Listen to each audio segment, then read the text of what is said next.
اگر تم سچے معنی میں مومن بن کر جیو تو کامیابی تمہارے لیے مقدر کی جا چکی ہے.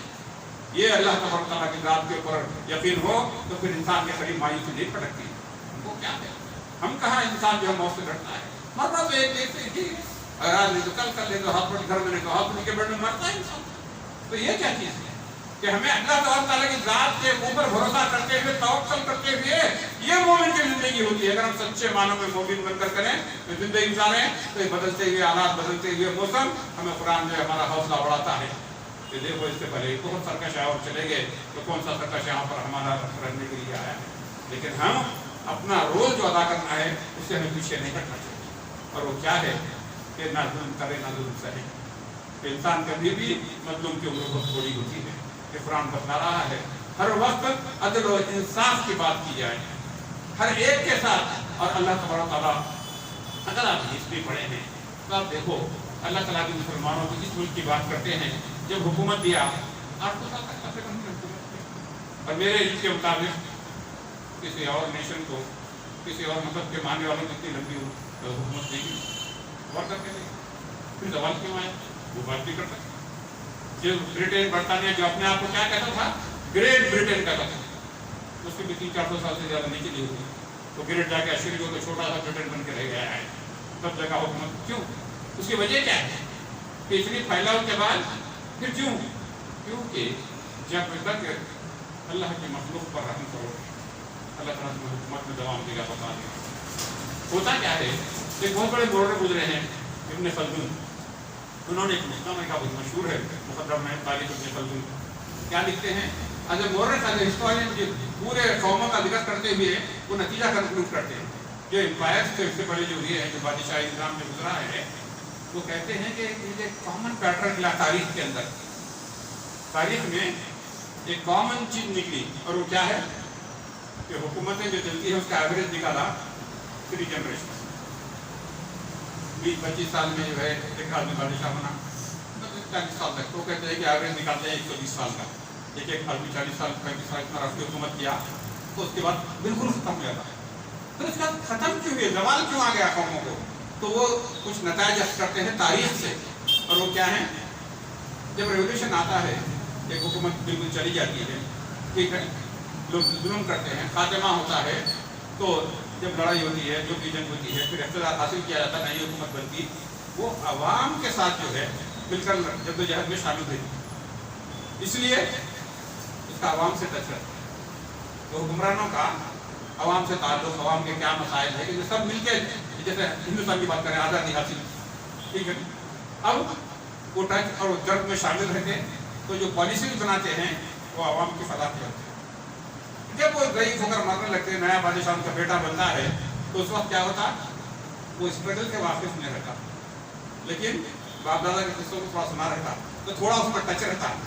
لیکن کیونکہ بڑا محلوں میں ہوا ہے، پیلیسز میں ہوا ہے، اب تھوڑا بگاڑ جو اس میں آگے رہی تھی اور اپنے آپ کو طاقتور اور بڑا سمجھتا تو وہ چیز مظلوم پڑ جاتی ہے. یہ سیکنڈ جنریشن کا حال ہے. تو درمیان میں تیسری نسل جو ہوتی وہ تو دیکھے نہیں، خالی سنے دادا کے قصے، کچھ بھی واقف نہیں رہتے کس اسٹرگل سے ہوا. وہ سمجھتے کہ ہم کو موروثی طور پر یہ حکومت مل گئی ہے اور وہ لگژریز کے عادی ہو جاتے. پہلی جنریشن کیا تھی؟ اسٹرگل کی عادی تھی. تھرڈ جنریشن کیا ہوگی؟ کاہل ہو گئی. وہ جو ہے اب اسٹرگل کی عادی نہیں، اب ان کو ان کے عورتوں کے، ان کے بچوں کا ٹیک کیئر کرنے کے لیے، سیکورٹی کے لیے ان کو چوکیدار چاہیے، اسٹاف چاہیے، ہر کام کے لیے، کیونکہ وہ اب محنت کے عادی نہیں ہے. وہ عوام کے مسائل سے واقف نہیں ہے، کیونکہ تھرڈ جنریشن ہے نا. کہ بچپن سے کیا ہوا، اسپون، سلور اسپون منہ میں مل گیا ان کو، تو اب وہ کیوں یہ کریں گے؟ تو اس کے بعد کیا ہے، یہ چیزیں جو ہو گئی، عوام سے ان کا ربط ختم ہو گیا، عوام کے دکھ درد کو نہیں سمجھنے لگے اور اب اپنے عیاشیوں میں اور اپنے محلوں میں رہنے لگے. تو کیا ہوتا؟ ان خلاف ان کے فال کرنے شروع ہوتے. اب اس کی تنقید کہیں پہ کریں، میں جہاں بولے تاکہ بات سعودی عرب بولے بن عبدالعزیز کے واسطے سیکنڈ جنریشن، تھرڈ جنریشن دیکھ لو کتنی تباہی آ گئی. وہ پہلے علماء کی عزت تھی، اب دین کے خلاف کا یہ سلسلہ چلا ہے تھرڈ جنریشن میں. تو یہ پوری تاریخ کا خلاصہ ہے. 1947 میں اس طرح ہندوستان آزاد ہوا، پنڈت جواہر لال نہرو پہلے پرائم منسٹر بنے، ایسے تھے جیسے بھی تھے، ٹھیک. اس کے بعد اندرا گاندھی میں سیکنڈ جنریشن. اس کے بعد کی فیملی موجود ہے، معلوم ہے پوری طرح ڈسکنیکٹ ہو گئی کہ نہیں؟ یہی ہوتا ہے. 3 جنریشن کے بعد ختم، ٹائم فار ریولیوشن. پھر نہیں آئی، اب یہ لوگ چل رہے ہیں. تو مانا کیا ہے؟ یہ ساری تاریخ ہمیں کیا سکھلا رہی ہے کہ یہ ظلم و ستم کی داستان نہیں دی. اور مسلمان کے لیے قرآن کی کیا رہنمائی ہے کہ تم نمبر 1 دنیا والوں سے وفا نہیں، اللہ کے دین سے وفا نہیں. نمبر 2 ظالم کا رول کبھی بھی مت اپناؤ. یہ ڈاؤنٹنگ شروع ہوا تھا، قوموں کا زوال شروع ہوا تھا اس میں، کسی بھی قسم کا ظلم. کیونکہ ہمیں یہ دیکھنا نہیں ہے کہ مسلم ہے اس کے ساتھ اچھا رہو یا غیر مسلم نہیں. ہم کو سوسائٹی کے لیے بینیفیشیل کرنا ہے، سوسائٹی کے لیے. اور اس پوائنٹ پر آ کر میں کہوں گا کہ ہم اور ہمارے پڑوس سے بہت بڑی غلطی ہے. ہم نے دین کو صرف عبادات تک محدود کر کر اس طرف بالکل توجہ نہیں دی. اسی لیے آج ہر فیلڈ میں پیچھے ہو گئے کہ ہماری تاریخ ایسی نہیں. مسلمان کے اپنے دور کے جو اسکالرس تھے وہی اپنے دور کے سرجن بھی تھے، وہی اپنے دور کے حکیم بھی تھے، وہی اپنے دور کے ادیب بھی تھے. یعنی ہر فیلڈ میں اللہ ہے کہ وہ فیلڈ کو اسلام نے حرام کیا ہو وہ ماہر قیادت سیادت اپنے پاس. وہی سب سے بڑے ایڈمنسٹریٹرز تھے. اس کی مثال دیکھنا ہے قوموں کے عروج الزوال کے راستہ آؤ آ کر دیکھو. مسلم فوجیں اس پہ فتح کی وہاں پہ کیا ہم فتح ہو گیا، یورپ ہمارے قبضے میں آ گیا. پہلے سے بنا کر وہاں پہ عیاشی میں نہیں پڑی، بلکہ کیا کیے وہاں ایک سسٹم قائم کیا. کس چیز کا؟ یونیورسٹیز قائم کی، تعلیمی ادارے قائم کیے، دواخانے قائم کیے، عدالتیں قائم کی. کس نے بنایا؟ مسلمان صحابہ کرام نے. اور پھر کیا ہے؟ اب بات نامے تک بدل گئے اور ہم ریکگنائز نہیں کر پاتے. مثال کے طور پر جبرالٹر نام سنے ہوں گے. جبرالٹر نہیں ہے، اس کا نام کیا ہے؟ جبل الطارق ہے. طارق بن زیاد کے نام سے جبل کہتے ہیں. جبل الطارق جب بولنے نہیں آیا تو جبرالٹر نام بنا دیا انگریزی میں اس کو انگریزوں نے. اور کہاں تک مسلمان فوجیں پہنچے. اور ہوتا کیا تھا؟ مسلمانوں کا جب یوزفل کنٹریبیوشن ہوتا ہے تو اس کے بعد باقی یورپ کے لوگ آ کر اسپین کو پڑھنے کے لیے آ رہے تھے. اور جا کر جب کون ڈالا بنیاد اس کی، کون چلایا ہو؟ مسلمان.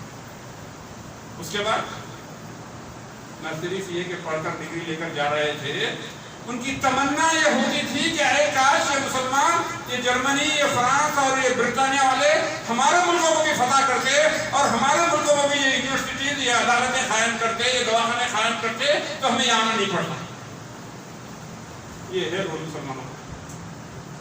پھر کیا مسلمان وہی جو 3rd جنریشن کی میں نے بات کی نا، آرام طلب بن کے لہو مشغول لاتی ہے. جوانوں کی تناسانی، تیرے صوفے افرنگی تیرے خالی میری ایرانی. یہ جو علامہ اقبال نے کہا تھا نا کہ جوانوں کی تناسانی، جس قوم کی یوتھ آرام کی عادی ہو جائے، ان کو گھر کے اندر بچھانے کے لیے وال ٹو وال پرشین کارپیٹس چاہیے، ایرانی کارپیٹس چاہیے، اور ان کو یورپین فرنیچر چاہیے. پھر ایسے آرام طلب قوم جن کے پیر جو ہے کارپیٹوں پہ چلنے کے لیے اور صوفوں پہ لوٹنے کے لیے، ہاتھ میں ٹی وی کا ریموٹ لے کر، ایسی قومیں مٹنے کے لیے. کہ ہمارے لیے اسٹرگل ہماری زندگی کا حصہ ہے. اگر یہ دین پر چلنا یہ کوئی آرام کی گارنٹی ہوتی تو اس کے سب سے زیادہ مستحق ہمارے نبی محمد مصطفیٰ صلی اللہ علیہ وسلم. پوری زندگی نبوت سے پہلے کے 40 سال بھی، نبوت کے بعد کے 23 سال بھی متواتر اسٹرگل میں ہی گزرے ہیں. ہمیں صرف اور ہمارے لیے کہا گیا تمہارے لیے میرے نبی کی زندگی میں بہترین نمونہ ہے. لقد کان لکم فی رسول اللہ اسوۃ حسنہ. اور بہترین نمونہ یہ ہے کہ ہم جو ہے کامل پڑھنے والی قوم. بس اس وجہ ہم بھی کچھ مالی وسائل زیادہ ہی ہو گئے ہیں، ہم بھی بہت ریلیکس ہو گئے. اس کا نتیجہ یہ ہوا جہاں آج ہم کہہ رہے ہیں بعد میں سمجھتا ہے کہ یہ کیا ہے. اسپائن لیس لوگ ہیں، ان کے ساتھ جو ظلم بھی کرو یہ سہ لیتے ہیں اور یہ کمپرومائزنگ کی بات کرتے ہیں. نہیں، یہاں پر ہمارے حقوق کوئی ہمیں ٹرینر رکھ کر گفٹ کے طور پر دینے والا نہیں ہے. اپنے حقوق کے لیے خود آواز اٹھانی ہے، تبھی جا کر ملتے، ورنہ پھر کرش کر دیے جاؤ گے. کبھی ہمارے لیے کہ اہل حق کی فطرت ہے، حق پہ جب بھی آنچ آئے سر کٹا تو سکتے ہیں، سر چھپا نہیں سکتے. باطل کے ساتھ کمپرومائز کر کر سوائے ذلت کے کچھ ملنے والی نہیں ہے. اپنے اصول جو ہمارے اپنے بنائے ہوئے نہیں ہیں، اللہ اور اس کے رسول کے بنائے ہوئے ہیں، اس کے لیے اور اس کی بالادستی کے لیے اٹھ کر کرنا ہے. کہ نہیں، ہم جئیں گے اور مریں گے، تو اس کے عزم کے ساتھ کہ ہم اللہ اور اس کے رسول کے دین سے، ہماری حوایت رہے نہ رہے لیکن ہمارا جینا اور مرنا کیا ہے، اور یہ وہ دعوت ہے جو ابراہیم السلام کو دے کر گئے ہیں۔ قل ان صلاتی و نسکی و محیایا و مماتی للہ رب العالمین، کہہ دیجیے میرا نماز، میری قربانی، میرا جینا، میرا مرنا اللہ رب العالمین کے لیے۔ اور ابراہیم السلام کی جب بات چلی ہے، اللہ نے کہا ابراہیم السلام کہ ان جانب الناس سے چلتا، میں لوگوں کے لیے میں لیڈرشپ دینے والا ہوں، امام بنانے والا ہوں۔ ابراہیم السلام کو فکر کیا اپنی نسل کی، خیر من ذریتی، اے اللہ میری ذریت کا کیا ہوگا، میری نسل کا کیا ہوگا، میں تو مر جاؤں گا۔ تو کہا کہ نہیں، میرا جو وعدہ ہے کیا ہے، ظالمین کے لیے نہیں ہے، جاؤ ابراہیم السلام کی نسل میں سے ہو۔ تو مانا ہے کہ ظلم نہیں، عدل و انصاف کی بات، اس کے لیے کسی سے قوموں کا ہو جاتا ہے۔ اگر ہم ریلیکس ہو جاتے ہیں اور ہم اس کے وقت کے دور کو بدلتے ہوئے تحالوں کو نہیں سمجھتے، تو پھر یاد رکھو تمہاری داستان تک بھی نہ ہوگی داستان میں بات کو سوچ کے اکٹھا ہو سکتی ہے اس بات کے اوپر کہ ان کو انہیں ہمارا وجود کھٹکنے لگا ہے، ہمارا طرز زندگی انہیں پسند نہیں ہے، ہماری اذان کی آواز انہیں گراں گزرنے لگی ہے، ہماری عورتوں کا حجاب انہیں پسند نہیں آتا۔ غرض چاہتے کیا؟ وہ چاہتے ہیں جو ان کے الیکشن کا منشور تھا، یونیفارم سول کوڈ UCC، ایک ہی قانون، ایک ملک، ون کنٹری ون نیشن، اس کی طرف پوش کر رہے ہیں۔ اور اس کی شروعات کرناٹکا میں یہ دوپٹہ، حجاب، نقاب، برقع جو بھی نام دے کہ بھائی نہیں، ایک شہری ایک قانون سب کے لیے، یہ مطلب یہ کہ ہماری یونیک آئیڈینٹی کے اوپر چیلنج ہے، یہ ہمارا رائٹ ہے، کانسٹیٹیوشن میں گارنٹی ہے جو بھی ہوگا فیصلہ، لیکن حقیقت یہ ہے کہ ہم دنیاوی نقصانات کے لیے اللہ تبارک و تعالیٰ کی دی ہوئی شریعت کو نہیں چھوڑ سکتے۔ ہمارا جینا، ہماری آئیڈینٹی، ہماری عزت، ہمارا وقار وہ اسلام سے، بات اس سے آگے سیکھنے کو ہونے سے نہیں ہے۔ اللہ تعالیٰ سے یہ بات کہنے کی، سننے کی، سمجھنے کی، اس پر عمل کرنے کی توفیق عطا فرمائے۔ اللہم ارنا الحق حقا وارزقنا اتباعہ، اللہم ارنا الباطل باطلا وارزقنا اجتنابہ۔ اے مولا کریم جو حق باتیں پر واضح فرما، اس پر چلنا ہمارے لیے آسان فرما۔ اے اللہ ہمارے بڑھنے کو قبول فرما۔ اے اللہ جو تو سچی بات میں نے کہی اس پر مجھ کہنے والے کو اور تمام سننے والوں کو عمل کی توفیق عطا فرما۔ اے اللہ ہم تمام کو جو چین والی راحت، اطمینان والی اور سکون والی زندگی عطا فرما۔ اے اللہ اسلام مسلمانوں کو سربلند فرما۔ اے اللہ جو باطل قوتیں اکٹھا ہو کر اسلام اور مسلمانوں کو مٹانا چاہتی ہیں، جو ہدایت کے مستحق میں ہدایت نصیب فرما، اور جو ہدایت کے مستحق میں ان پر اپنا عذاب نازل فرما، اور روئے زمین کو ناپاک حدود سے پاک فرما۔ اے اللہ ہم پر رحم فرما۔ جو نوجوان لڑکے لڑکے شادی کے اور مندن میں بیچ میں جوڑے عنایت فرما۔ جو بے روزگار، اے اللہ جو بے اولاد ہمیں نیک اور صالح اولاد عطا فرما۔ اے اللہ ہماری اولاد کے لیے دین پر چلنا آسان فرما، اور ان کی نیکیوں کا ہمارے لیے صدقہ جاریہ بنا۔ اے اللہ ہم پر رحم فرما، ہمارے گناہوں کو معاف فرما، ہماری خطاؤں کو درگزر فرما۔ اے اللہ ہمارے بیوی بچوں پر رحم فرما، ہمارے بھائیوں پر رحم فرما، ان کی بیویوں پر رحم فرما، ان کے بچوں پر رحم فرما۔ اے مولا کریم ہماری بہنوں پر رحم فرما، ان کے شوہروں پر رحم فرما، ان کے بچوں پر رحم فرما۔ اے اللہ ہمارے بڑے ماں باپ پر رحم فرما، ان کی پریشانیوں کو دور فرما، ان کی بیماریوں کو صحت سے بدل دے۔ اے اللہ ہمارے خوشگان کی مغفرت فرما۔ اے اللہ ہمارے ماں باپ، بیوی بچے، بہن بھائی جو فوت ہوئے ہیں، تمام خوشگان کی مغفرت فرما، ان کی خبروں کو جنت کا باغیچہ بنا، ان کے درجات کو بلند فرما، انہیں جنت الفردوس میں اعلیٰ مقام عطا فرما۔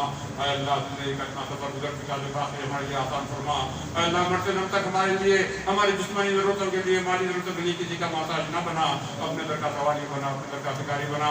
جب موت کا وقت آئے ہماری زبانوں پر کلمہ شہادت کو جاری فرما، آخرت کا سفر ہمارے لیے آسان فرما، اپنا فضل و کرم شامل حال فرما۔ اے اللہ اس مسجد کے بنانے والے، اس کی بنیاد رکھنے والے، اس کو تعمیر کرنے والے، اس کے انتظامات کرنے والے، اس میں تعاون کرنے والے، اس کے اے اللہ اس کو آباد کرنے والے تمام کو دنیا اور آخرت کی بہترین جزا عنایت فرما، اور ان تمام کی کوششوں کو قبول فرما۔ اے اللہ روزے کے تمام مظلوم مسلمانوں کی مدد فرما، جہاں جہاں ہمارے کلمہ کو بھائی بہنیں پریشان آ رہے ہیں، ان کی پریشانیوں کو دور فرما۔ اے اللہ اپنا فضل و کرم شامل حال فرما۔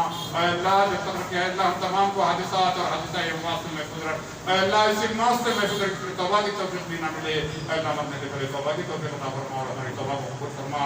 اے اللہ ہم کو، ہمارے بچوں کو، بچوں کے بچوں کو حادثات اور حادثہ اموات سے محفوظ رکھ۔ اے اللہ اسی موت سے محفوظ رکھ جس میں توبہ کی توفیق بھی نہ ملے۔ اے اللہ مرنے سے پہلے توبہ کی توفیق عطا فرما۔ اے اللہ آپ کی زوال نعمت سے ہم سب کو محفوظ رکھ۔ اے اللہ زوال نعمت سے ہم سب کو محفوظ رکھ۔ اے اللہ نعمتوں کا شکر ادا کرنے کی توفیق عطا فرما۔ اے اللہ ہماری ان چھوٹی چھوٹی عبادتوں کو قبول فرما، ہمارے گناہوں کو معاف فرما، اور ہمارا خاتمہ ایمان پر فرما۔ آمین یا رب العالمین۔ سبحان ربک رب العزة عما یصفون وسلام علی المرسلین والحمد للہ رب العالمین۔ سبحان ربک رب العزة عما یصفون وسلام علی المرسلین۔ آمین یا رب العالمین۔